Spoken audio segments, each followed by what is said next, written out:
an international divorce lawyer and had many years' experience of nuptial agreements of one sort or another. And whilst years ago, maybe 10, 15 years ago, they were being done in England and Wales, that our jurisdiction is, they weren't being done a lot by people. They weren't known a lot. Whereas internationally, and in the US and in most of Europe, and indeed in Scotland, they were being used a lot. The law changed dramatically about 11 years ago with a very notorious case.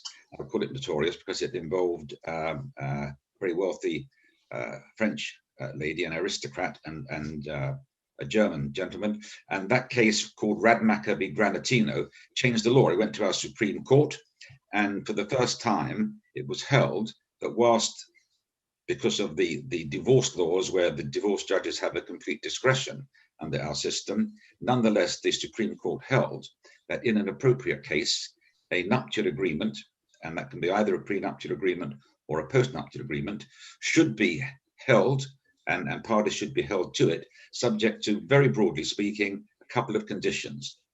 These were that the parties had to be fully aware of and understood the implications of what they were signing, and they did it freely and voluntarily. And the second condition was that, broadly speaking, it was fair to the parties, both at the time they were signing the document and at the time of the divorce. Now, that you may think that principle of fairness means that it may not hold tight in later years, but it's been held since then in other cases that if parties have independent legal advice and there's been proper financial disclosure, not fully detailed disclosure as you get in a divorce case, but enough so that parties know what the financial circumstances are of each of them, then the court should follow it, unless in some way or another, one of the parties is in dire need. That's what the Radmacher case said. And dire need is different from what are called reasonable needs, which is one of the conditions set in a normal divorce case. For families that have amassed wealth and gone through the sort of journey that we've seen Rachel and Stein go through, they sort of reach this point in time where they've amassed their wealth, and it's less complicated in some respects in that it's cash investable, but sort of slightly more complicated in that it's so much more immediate and realisable as far as perhaps the next generation are concerned, much more translatable in that respect. So I think that is absolutely when the wealth generation or wealth transfer dialogue starts to come into place, particularly when the children are of an appropriate age to start to influence their parents. I mean, what is an appropriate age?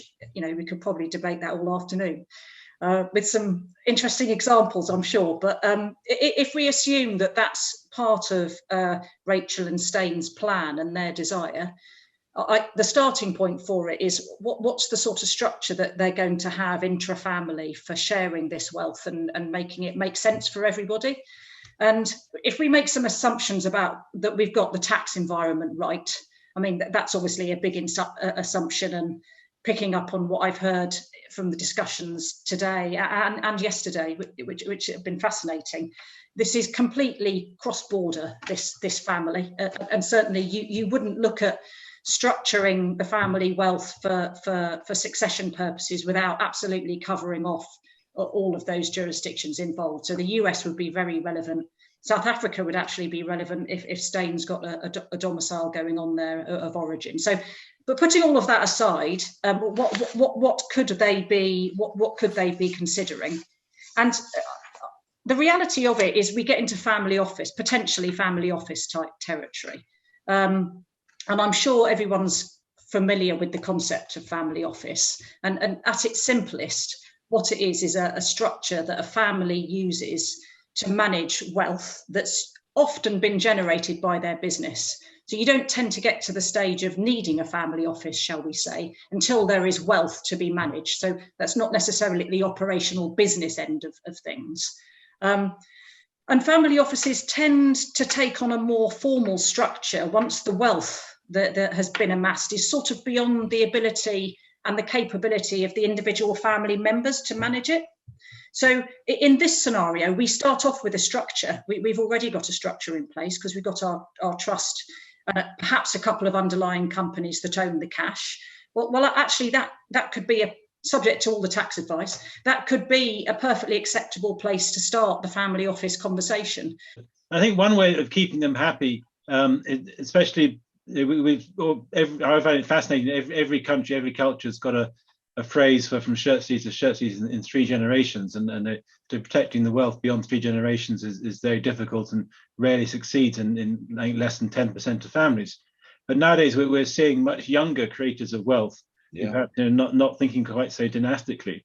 But one thing I have seen, and here we got Rachel saying very environmentally concerned, assuming they've got money, if they set up a sort of philanthropic arm, so within maybe the family office or with a private trust company, they could they presumably, even if the children are resident in the UK, they could be involved in that charitable bit, whether it's a company or another trust, and therefore they could sort of be brought into meetings and learn how to run money, and get sort of used to those ideas. I've certainly seen that work well.